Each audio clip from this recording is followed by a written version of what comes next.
nee Béda Hann xel yëpp village de Hann lay xalaat moo ne Béda Hann lu mu ëmb bëri na ndax mi ngi commencé port jàpp village de Hann dem Thiaroye Petit Mbao Mbao pollution bi nekk na fa loo xamante ne doy na waa trop si biir loolu waa ONAS ñëw taxawal fi projet wu dépollution de la Béda Hann dépollution de la Béda Hann certes projet bu ambitieux la mais nan la ko population bi di gisee si seen émission sàmm lu ñu bokk mbokk téléspectateurs yi asalaamaaleykum.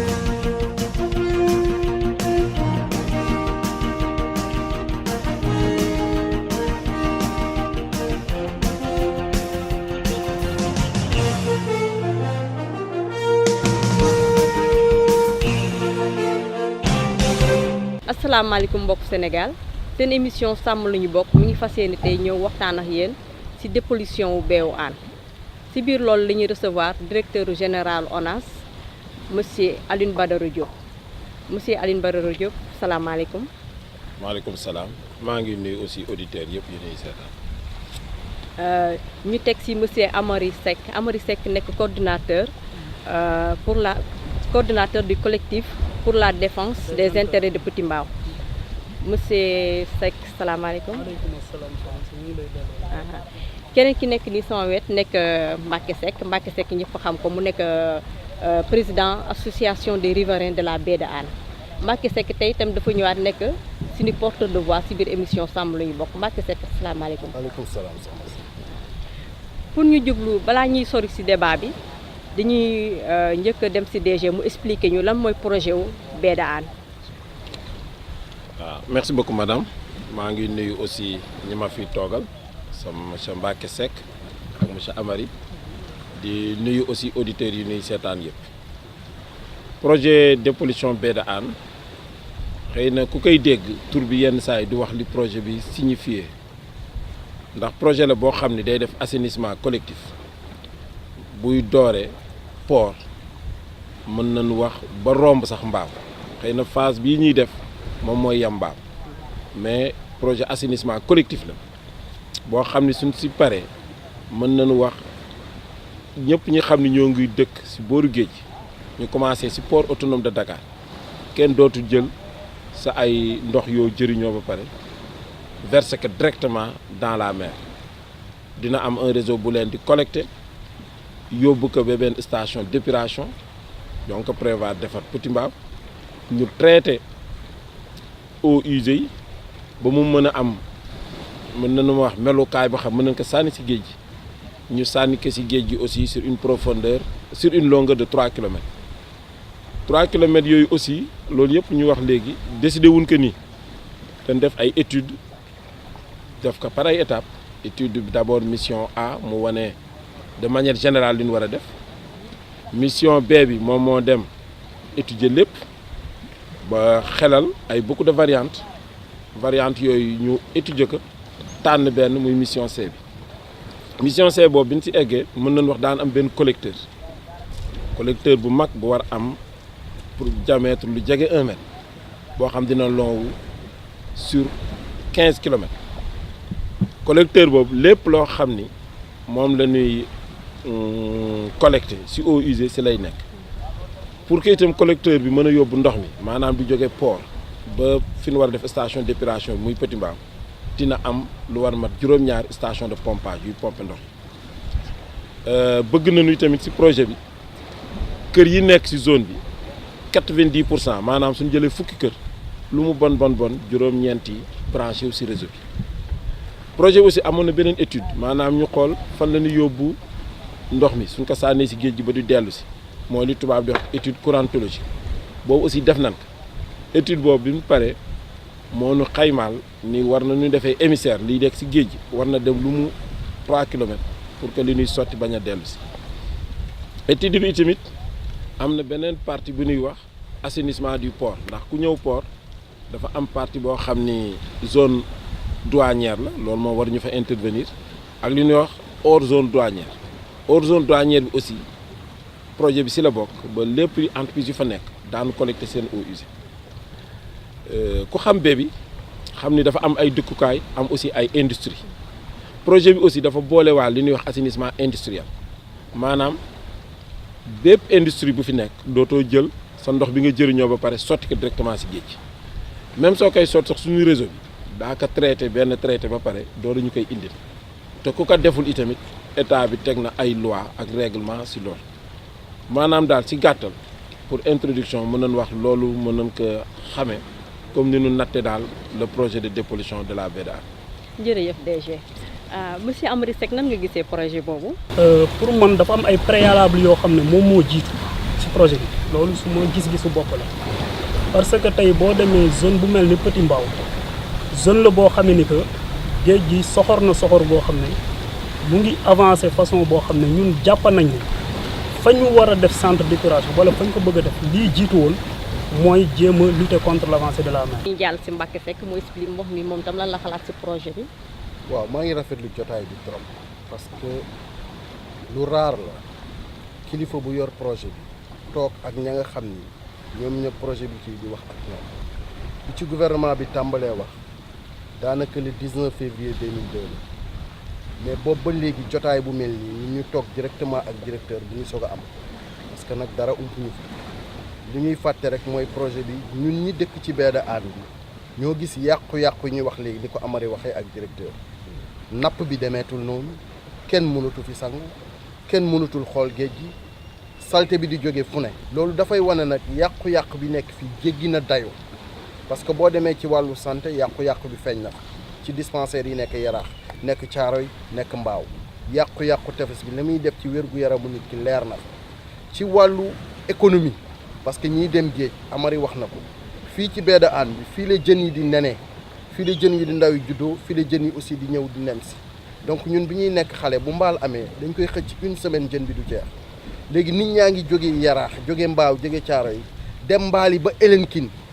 ndax géej gu bon usine jën yi nekk fii yëpp boo leen demee xool fu mu nekk nii au lieu mu nekk usine jën dañ fay denc ceeb wala am pepp wala am mboq donc les usines de poissons sont devenues des lieux de stockage de céréales. jërëjëf Mbacké Seck balaa ñuy xuus si waxtaan bi dañuy dellu comme ni ko Amary waxee sànq dëgg la il faut ñu interroger histoire parce que baie de Hann pollution bi tey la xëyul woon mel nii laaj nañu mag yi lii lañu tontu si démb. baie de Hann ñu ngi ko doon méngale ak baie Rio de Janeiro maanaam tefes gi ci Brésil na mu taaroo na mu rafete tamit ak na mu meloon moom la tubaab yi doon wax naan mook tefes Yaraax benn la ci Afrique. booba géej gi bari na njëriñ li daan jóge ci géej gi ci ngelaw nga xam ne air pur lay doon danaan defar suñu yaram defar suñuy xol boobu maladie yi barewul nii loolu nag ñu amoon chance boobu ñu amoon foo tourné mbaa la ngi teer jàpp jën chance boobu ñu amoon ñun xale yi amuñu ko. Amary yow ñoo déggandoo luy mag yi wax daanaka yéen a bokk xalaat ndax démb expliqué nañ ne Hann mel woon nii demoon na bañ koy méngale Rio de Janeiro waaye pollution bi nem état am na si wàll mais yaakaaroon na yéen ñi population locale bi dëkk Hann yéen defe naa seen loxo mi ngi si tamit setu leen si lan mooy seen part de responsabilité si tolof-tolof yi Hann nekkee tey. waaw absolument comme ni nga ko waxee rek je pense que pollution bi tey ñaar dañ si am responsabilité deux parties muy l'état d'abord walaay ñëw parce que je ne peux pas comprendre état bi entreprise yi nekk au niveau de la baie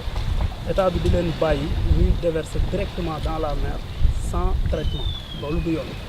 je pense que l'idéal serait que entreprise yooyu état bi accompagner la woon de telle sorte que seen eau yooyu ñoom ñu ko doon sax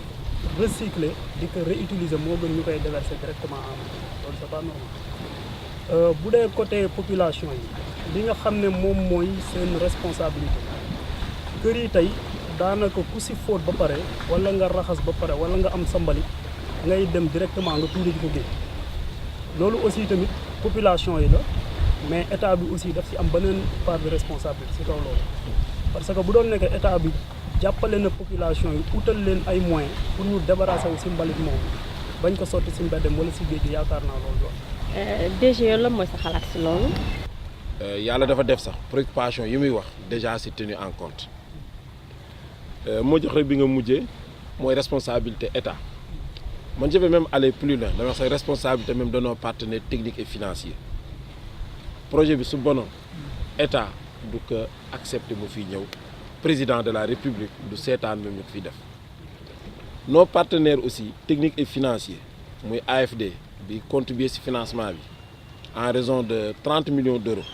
ak BI suñu gisoon mu bon ñoom duñ ko fi def convention yi ni signé ak ñoom sax ci conditions suspensives yi yooyu yëpp dañ ciy tenir compte maanaam bañ lor askan wi ku nar fa même jële këram war nañ la xool nu la dédommager dañ war def étude impact environnemental ba pare ñëw wéccoo ko ak askan wi boo wax leen lii la ñu gis. Maintenant pour ñëw ci sa ay préoccupations xam nga Sénégal état organisé na am na loo xam ni mission ONAS mooy maanaam toppatoo lépp loo xam ni déchet liquide la muy ndoxu taw comme eau usée déchet solide yi état yi commune la ko jox sans être dans l'information mais ñoo ngi suivre yenn yi ñëpp xam na ni tey affaire tilimaayu askan wi c'est pris en charge par les hautes autorités ndax defe na ni communes yi seen responsabilité mais ñëpp xam na ni président mi ngi leen di jàppale et yooyu nga wax tamit defe na ni communes yi daan ci tenir compte ak aussi le ministre en charge du cadre de vie ndax xam na ni duñ defar lii ba pare xalaat ni ay ordures yooyu daalu nit ñi duñ ci taxaw beneen bi nga wax mooy avancé maire bi loolu sax temps yii suivre ngeen benn débat ndax bi suñu équipe yi demee Tunis lu nu préoccupation la ndax ay bureau d'études yu ñuy liggéeyam ak ndax pour xayma rek pour dem ci projet bi ñetti équipe am ONAS dafa am ay équipe am ñun tam ay ingénieurs très doués am ay spécialistes en environnement ay spécialistes en communication ay spécialistes en assainissement industriel muy équipe bu ONAS ñu def appel d'offre jël benn bureau d'étude moom tamit mu am ay xam-xam ay nit ñu xam loolu ñu ñuy étudier partenaires techniques et financiers yi ñuy àndal ñoom tamit jëlaat beneen bureau d'étude muy assistance technique à la maîtrise d'ouvrage lépp lu ñuy wax rek il faut que ñooñ ñett ñëppay toog ñëpp xam na ni ñooñ ñett kenn défendre les mêmes intérêts ONAS intérêt réew mi lay défendre intérêt askan wi lay défendre ak xaalis bi état bi lépp ñu war ko fay partenaires yi seen ki ñu jël muy SGI intérêt yi muy défendre mooy ñu respecter ay conventions yi ci nekk ak aussi bañ a def ay affaires yoo xam ni du défendable comme le bureau d'étude aussi am na prestige am ak xam-xamam bu muy def donc dama xayma loolu pour dellu ci étude bi ni mujj def gis nañu njëriñ pour ñu protéger même la station d'épuration contre l'avancée de la mer xëy na surcoût yi ñu dégg ba keroog sax ñu laaj ci suñu ministre looloo ko indi mais taxul pour vous dire sa préoccupation boobu on en tient compte pour def ay ouvrages yoo xam ne c'est durable et itamit dina dem horizon lu mu bon ay 50 ans wala lu ko ëpp projet bi dañuy interdire suñu paree ku déverser sa ndox directement même dans le réseau collectif waxuñ ñun nga déverser ko ci géej gi de réseau bi ñuy def rek nga déverser ko ci sans pré-traitement dañ koy tere loolu itamit on a ci biiram am na kuy toppatoo loolu l'assainissement industriel waxtaan naag les entreprises yi xam ne li ñuy wax ñooy gën a polluer bi ñu liiree seen analyse yi xëy na ñoom li ñuy gën a wax sax mooy maîtriser wuñu technique yi mais toujours on est ouvert pour jëlaat préoccupation yi di ko gën a étudier projet bi su amoon day def loo xam ne baaxul ci askan bi wala baaxul ci njaboot bi je me répète encore président du ko permettre ñu ko fi def Sénégal nos partenaires duñu ci accompagner ñun ñii aussi ay doomu Sénégal duñ ci yëngatu sunu yaakaar mooy daal deuxième semestre maanaam juillet wala août war nañu mën a commencer incha allah liggéey bi donc dëgg la yàgg na xëy na yéex na pour beaucoup de raisons mais tey jii mën nañu wax l'essentiel bi def nañ ko xëy na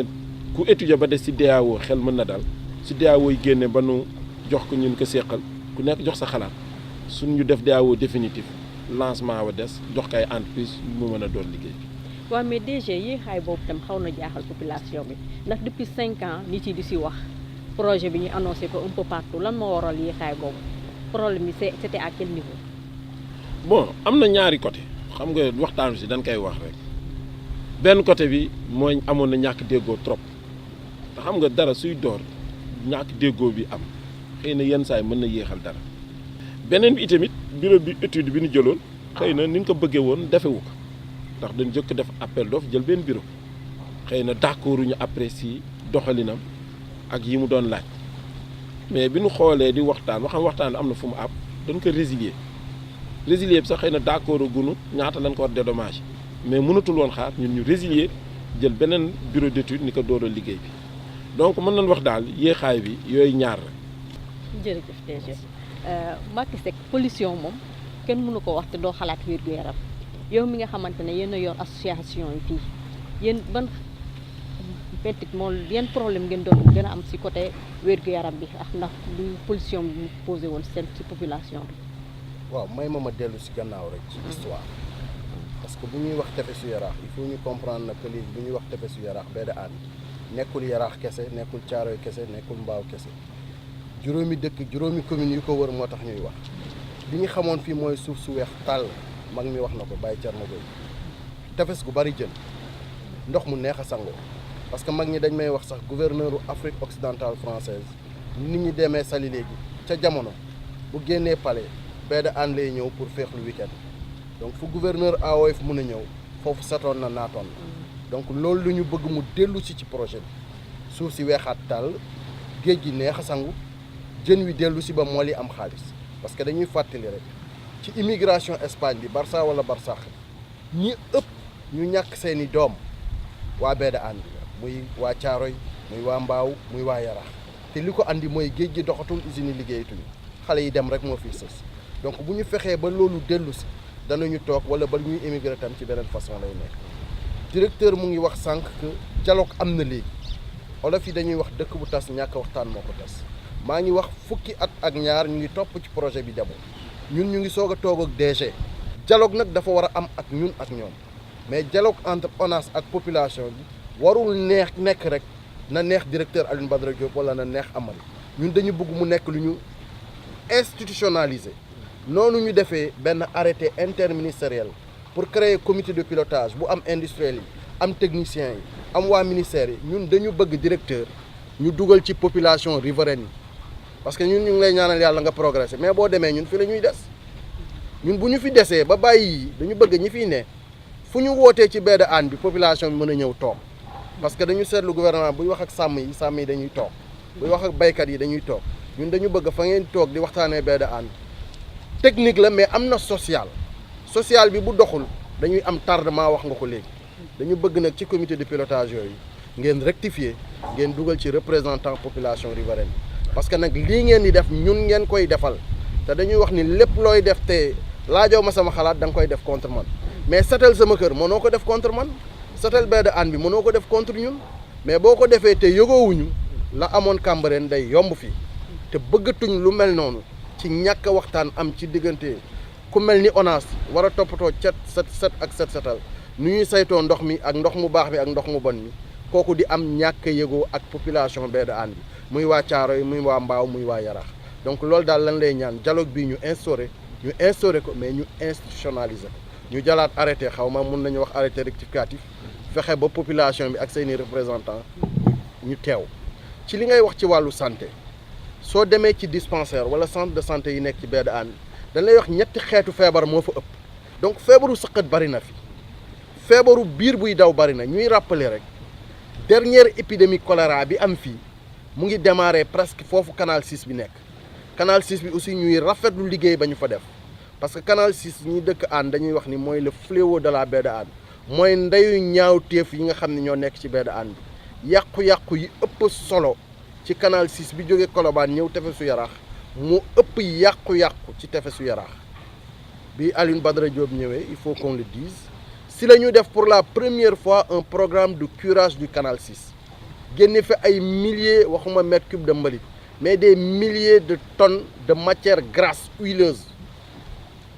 musul am parce que chaque année nag ONAS dina def programme de curage pré-hivernal mais ñun dañu doon tëb man je disais sax parce que ce canal est à l'abri des regards moo tax mosuñu ko toppatoo suñu jotaayu njëkk ñun dañu def tellement effort ci loolu ba ñu gis curé nañ ko te mosul am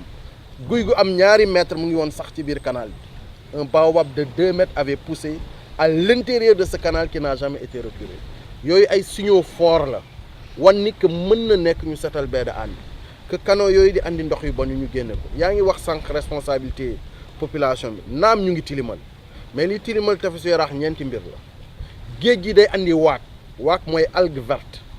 verte fu mu am rek moo lay wan ne ndox ma yàqu na yàqu bu nga xam ni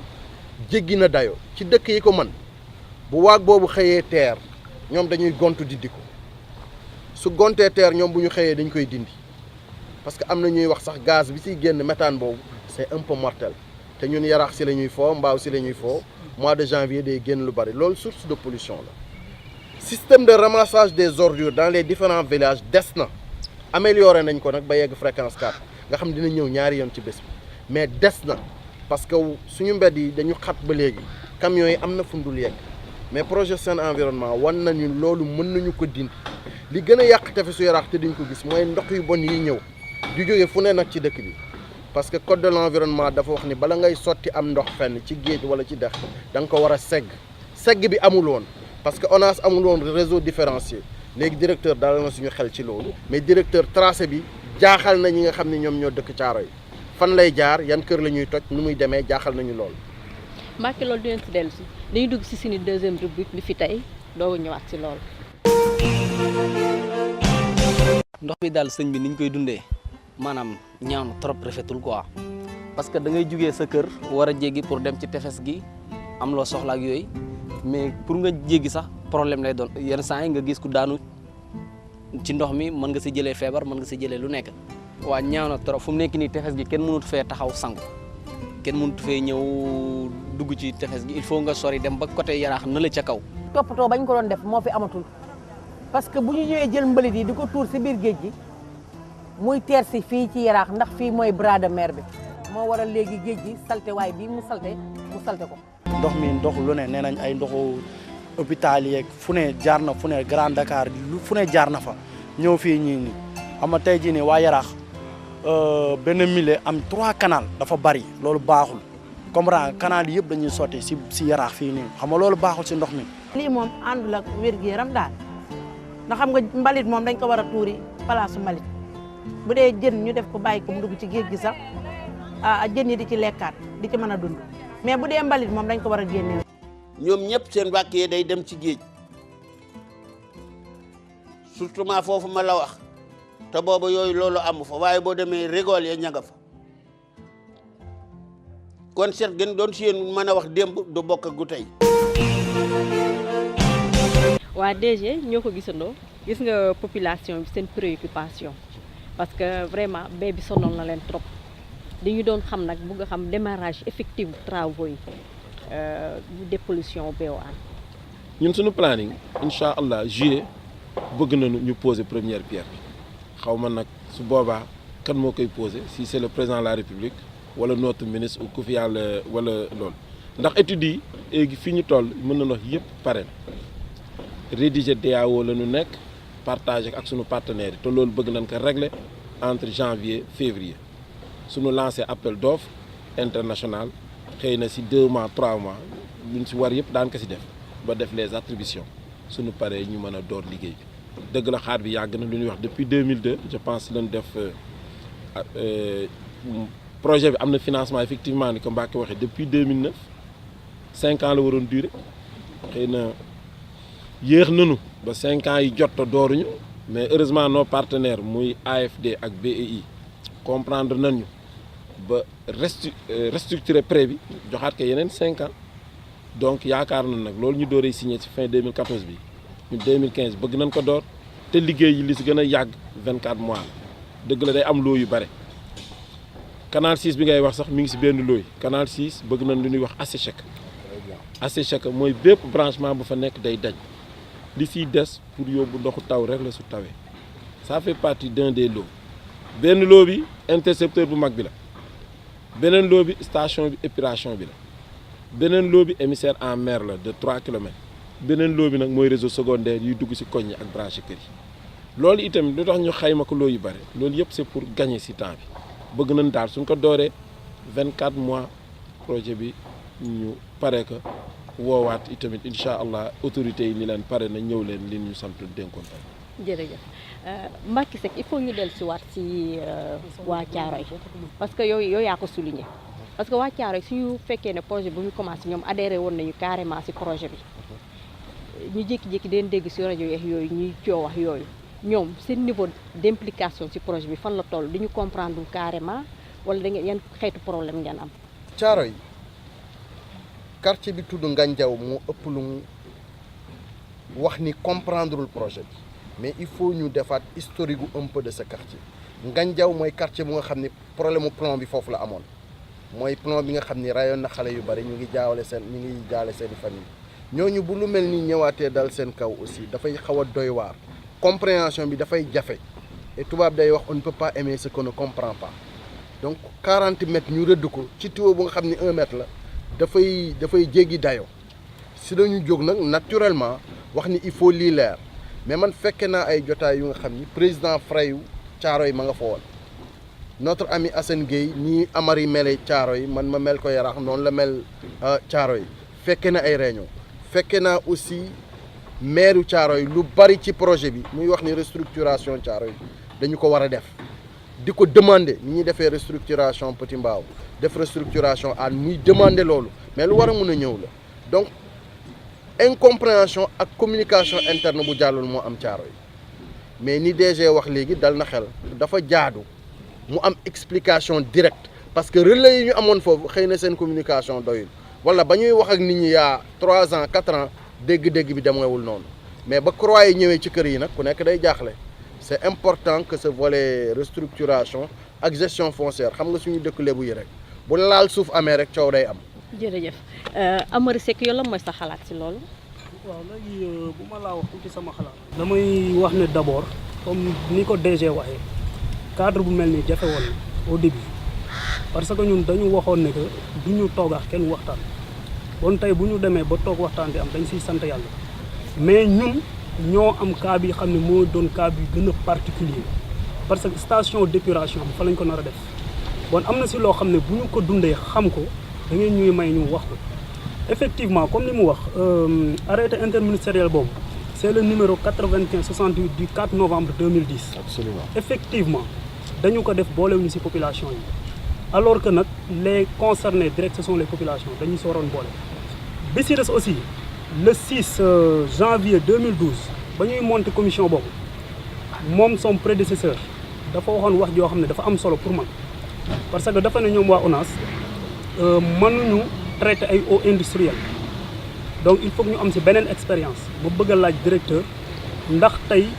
ils sont capables am nañu capacité pour traiter ay eaux industrielles am déet loolu aussi bëgg naa ma xam ko bi ci des aussi dañu am suñu mbokk yoo xam ne muy waa Mbao Pël dañu nekk ci guddi gu bët setagul parce que saa su ne dañu leen di gëmal ne projet bi bu ñëwee village yu Mbao Pël bi yëpp day jóg donc loolu aussi bëgg nañu directeur indil ñu ci ay leeral parce que itam nag zone de sécurité bi xamuñu ñaati mètre la paraît-il il y a une étude boo xam ne muy en cours mais ñun dañu bëgg a xam zone de sécurité bi ñaata la comme ça mu leer ci boppu population yi li Mbacké wax aussi dafa doon loo xam ne lu jaadu la tantôt nag ñu ngi doon waxu maladie effectivement Mbacké wax na ko mais ñun dañuy jànkonte jàngoro yoo xam ne bi ci ëpp mooy asthme ak ay problème pulmonaire loolu nag je le dis et j'interpelle directement le président de la République loolu kenn teguñu ko ICS moo ñu ko teg nooyi ammoniac ku ne xam na ne doomu aadama mënu ko ñun dañ koy nooyu au quotidien kenn teguñu ko ICS moo ñu ko teg donc may interpeller le président Macky Sall di ko xamal ne que ICS bombe à retardement la respecté wuñu les normes environnementales te li tax tam ñu réticent ci projet B de Hann bi mooy dañuy yàgg a nekk di souffrir ci wàllum environnement benn ministre de l'environnement mësul ñëw Petit Mbao xool nan lañ toogee et je me dis que au Sénégal Petit Mbao est la zone la plus polluée surtout sur le plan atmosphérique et damay def benn rappel bu ndaw en 1996 bi nga xamee ne dafa am fuite d'ammoniac presque population yi 98% yi dañu dem hôpital suñuy maam ñun suñuy maamaati maam dañu doon dund 100 ans léegi espérance de vie bi 60 ans la kenn teguñu ko ICS moo ñu ko teg ana état bi dans tout ça dégguñu leen gisuñu leen ñu ngi leen di interpeller paraît-il for nañ ci weewu béy ne am na 2 unités de production yoo xam ne ICS bëgg na ko def ak benn centrale à charbon ñu ngi weerante ne Petit Mbao lañ koy def wala ICS wala Mbor lañ koy def de grâce bu ñu koy def Petit Mbao mënatuñu dund li ñu fay dund c'est trop bu mënee dañ dañuy jëm donc foofu loolu laa wax directeur aussi ma koy laajaat beneen laaj ñun dans un premier temps dañu mas a wax ni que contre ñu l'idée de dépolluer la baie mais pour des raisons de sécurité centre d'épuration bi nañ ko jël yóbbu ñu ko feneen foo xam ne du lor kenn loolu lañ doon wax alors seen équipe technique yi nga xam ne ñooy ñëw di daje ak ñun ñoom ñu wax ne ay études ñoo montré le choix de Petit Mbao parce que c'est le point le plus bas ok ay études ñoo ko montré mais ñun bëgg nañu am rapport études yooyu parce que itam bëgguñu dem ci population yi di leen wax je pense wala yaakaar naa dañu bëgg lu ñu leen wax ñu tegal leen argument loolu mooy bi njëkk. deuxièmement bàyyi nañ leen ñu def sondage muy lu jafe loo xam ne ku fa daan ñëw di ko def dañ lay dax man mii maa jiite woon loolu mais bàyyi nañ leen ñu def sondage wax nañ ne que résultat yi baax na mais nañ ñu won këyit support bu wane ne résultat yi baax na bu loolu weesoo nag nañu gën a wàcc waat di waxtaan ak population yi waxtaan aussi ak collectivité locale bi parce que maire bi mu ngi foofu nañ dem maire yi waxtaan ak ñoom bien vrai que commencé nañ ko mais na continuer waxtaan aussi ak waa dëkk ba parce que ñun on est bien organisé pratiquement chaque 15 jours dañuy def réunion kër chef de village te li ñuy waxtaane yëpp mooy problème Baida Hann problème mu dëkk bi li si am solo ba am solo muy jéego bu am solo moom mii dañ ko siy sant dañ ko siy gërëm parce que bi yàlla defee mu ñëw man son prédécesseur mosuma gis mais moom bi yàlla defee mu ñëw quand même woo na collectifu Petit Mbao te malgré tam suñu position li mu doon difficile yëpp toog na dégluñu vraiment tamit comme kilifa ni mu ko war a defee fi may jeexale mooy ñun dafa am noo xam ne moom lañ définir projet bi comme ni nga waxee da nga ne Baida Hann dafa jóge port ba Mbao bu dee projet bi tracé bi mais ñun dañ ne jaanu ñàngoor la joo xam ne day traversé Yaraax traversé Thiaroye traversé Ka Mbao bopp bi mu ngi Petit Mbao bon bu amee ku muy matt rek waa Petit Mbao lay matt moo tax nag bopp boobu la ñu bëgg ñu tojal ñu ko ba mu leer nañ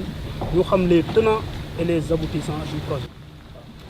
waaw si loolu ñu bàyyi DG mu tontu la. li ma ko mën a joxal ci information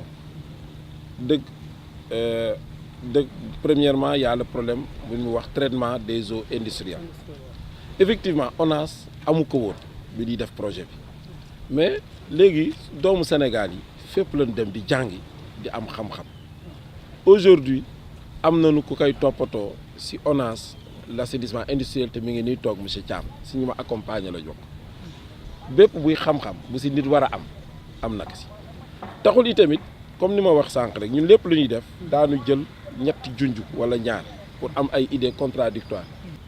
na sa xel dal ci côté yooyu daanu mettre en place li ñu war yëpp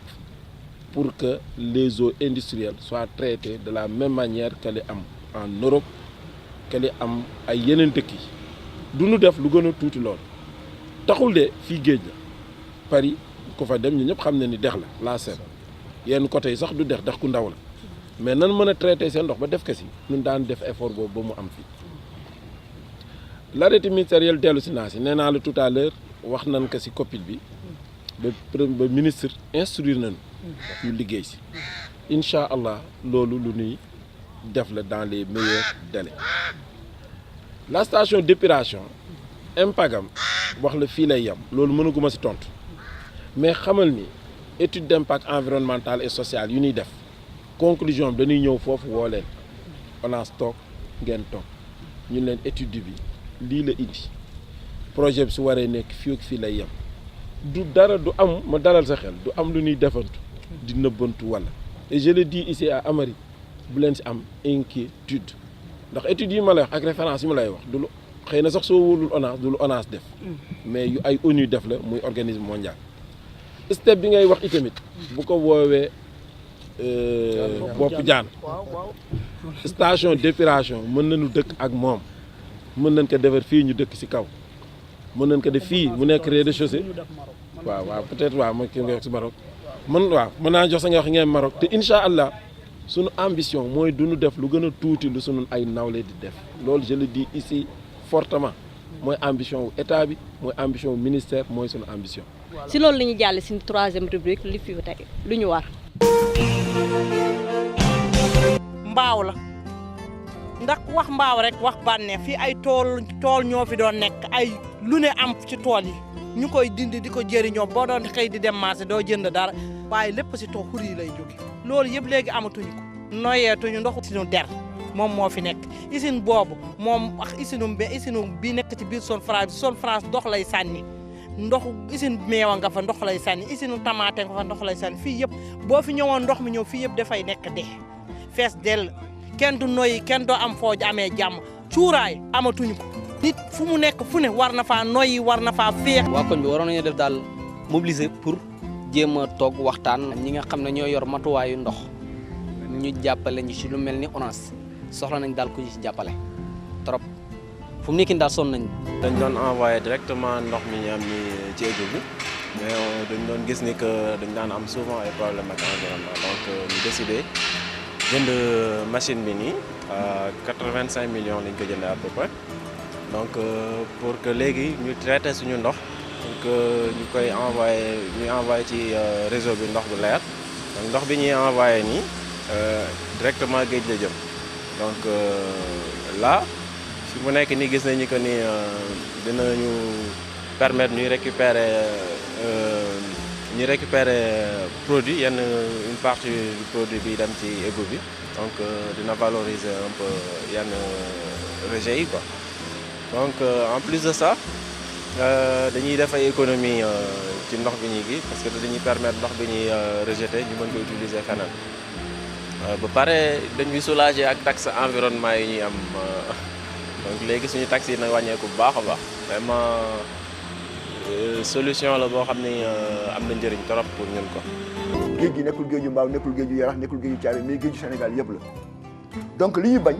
mooy mu nekk ndox mu bon ba pare ñu koy tuuti tefes mais bu fekkee ne mën na am liggéey bu ñu ko liggéeyee ba bu ñëwee di dem di verser ci ay 500 mètres 800 mètres ci biir géej mais bu dee ndoxu kese amul benn ndox lu mu garaaw lu mu bon amul benn ndox booy def ci géej mu contaminé géej kon loolu ñu wax nañu fexe ba wéyal ko waaye ñëpp nag bokk ci waxtaan wa kenn bañu umpale bu ñu amee consensus loolu bu ñu ko sumbee dama ne li ñu ci bëgg daañu ko mën a am. dégg nañ ne 39 milliards war na ci dem mu war a commencé Yaraax ba Mbaaw gu ndaw fi nga xam ni da ngay jàll raffinerie de Mbaaw tuuti fi xiis ak Mbaaw nekkoon su fekkee traité nañ ñu loolu defaraatal ñu tefes mu gën a rafet ñu gën ko mën jariñoo mën nañu am na nu muy demee sax ndox moomu ñu tuur ci géej mën naa attiré weneen jën. loolu su amee tamit da doon lu ñu gënal la waaw ONAS su ñëwee def loolu day doon lu ñu gënal. waaw déjà ñoo ko gisandoo population bi wax nañu lu ñuy tiitax lu ñuy ragal ci projet bi léegi di ñu bëggoon pour nga dalal seen xel nga expliquer leen réellement c'est vrai que waxtaan boobu tey ñu ngi koy wax mais nga dellu si waat si pour gën a mun a dalal seen xel. waaw merci beaucoup xam nga su ma xoolee li leen di xaw a jàqare ni indi un peu seen inquiétude mën nañ ko def ci ñetti groupe benn bi mooy rejet industriel defe naa waxoon naa si delluwaat dëgg la seen géej gi ñëpp ay sotti si directement usines yëpp ñun visité nañ ko ànd ak seen ay ministre doome mën nañ wax ñi gën a tilimal mooy usine tannerie yi projet bi su paree loolu c'est impossible mu am usine bi mënul sotti directement ci géej gi ci réseau ONAS bi la koy def te pour mu def ko ci réseau ONAS bi il faut mu traiter ko impérativement te loolu du moom rek mu yeneen ñëpp donc inquiétude yi ñu am loolu mu dalal seen xel yeneen rejets yi muy canal 6 ak yeneen yi ñu wax projet bi moo prévoir dans le projet régler problème canal 6 maanaam bépp buy branchement clandestin ñu dindi ko ñoo ngi ko tuddee assèchement du canal 6 su dul nawet day wow koŋ beneen inquiétude mooy rejet bi góor gaa ngi wax sax ñu yóbbu ko 800 mètres ñun bi ñu defee étude courantologie plus de 2 kilomètres 5 la wax moo tax ñu dem 3 kilomètres donc kuy wax su demee 800 mètres doy noonu ñun ñu proposé la dañ koy yóbbu 3 kilomètres donc c'est inquiétude defe naa jël nañ ko en charge beneen bi mooy kër yi moom waxaat naka kër yi nooy ñuy sotti ndox yi ci mbedd yeeg yooyu loolu xëy na moo indi pollution bi am ci gox yooyu yëpp waxoon naa ci dellu ci projet bi su paree objectif bi mooy fukki kër yu nekk juróom-ñeent yi ñu branché te du ñu fay tarif normal tarif branchement social la ñuy fay tarif branchement social actuellement 22 500 la xëy na su boobaa mën na xalaat ne même si yokk xëy na duñu xalaat mu yokk lu bari donc si xayma seen inquiétude nañu xam ni c'est pris en charge par le projet xëy na li ma siy wax rek mooy dafa mel na ñun population su leen di déglu ay experts lañu en assainissement ndax ba ñuy def diagnostic ba di bind wax lii la ñuy def heureusement ñoom préoccupation yooyu la ñuy wax mais vraiment c'est pris en charge loolu daal la amoon lu may wax dalal xelu ñëpp que ce projet est un bon projet buy dem dans l'intérêt si population bi intérêt askan bi. Mbacké ONAS taxawoon la projet bu ambitieux fas yéene delloo beewu aan nu mu meloon bu njëkk ni ko doon waxee naan dafa duñ ko doon jaawale Rio de Janeiro waa ONAS fas yéene nañu aan delluwaat fu mu newoon yéen nan ngeen fexe nan ngeen fas yéene jàppale aan waa ONAS pour loolu mën a nekk. waaw xam nga sama njaal benn wax dama wax ni mënoo loo comprendre mënoo ko bëgg même diine sax pour nga jaamu yàlla correctement il faut nga xam ko ñun il faut ñu xam projet bi bu baax te loolu tàmbali na joxe naa firnde sànq canal 6 boo ko toppee di nga am ñeent fukki branchement ak ñaar buñ ko yokkul ay usines yu fa branché clandestinement nee na loolu dana dakk ba ñooñu am seen branchement bopp ñu wowal canal boobu loolu lu dal xel la am na canaux yu bari yu ñëw di sotteeku tefesu Yaraax dootuñu ñëw ñu fexe ba yi war a andi ndoxu taw DG nañu yem ci ndoxu taw que ñu veillé ba kenn du fa def branchement clandestin bu fa branchement clandestin amee bu ñu woowee gendarmerie de l'environnement ñu woo say service technique nañ ñu déglu parce que ñun yéen la ñuy jàppale pour ngeen jàppale ñu ku fa branché ci tuyau bu yu war a yóbbu ndoxu taw yi am caaro yi am Yaraax xëy na am na Mbaaw quartier yooyu yëpp boo ko demee am na ndoxu taw inondation yuy dem géej mais bu ci kenn branché ñun ñëpp ñu veillé ci loolu bi ñu demee Maroc man am na inquiétude bu nga xam ni levé wu na parce que station Cambérène station d'épuration boo fay jaar day am xet station fu mu nekk ñun ragaloon nañ mu am xet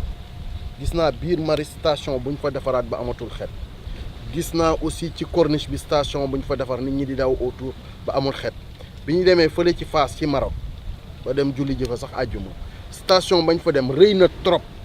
mais technicien bi ñu àndaloon dañuy wax ni ñun danañ def lu mel nii wala lu ëpp lii Sénégal te foofu sentir nañ ni xet amatu fa woon wala wàññeeku na fa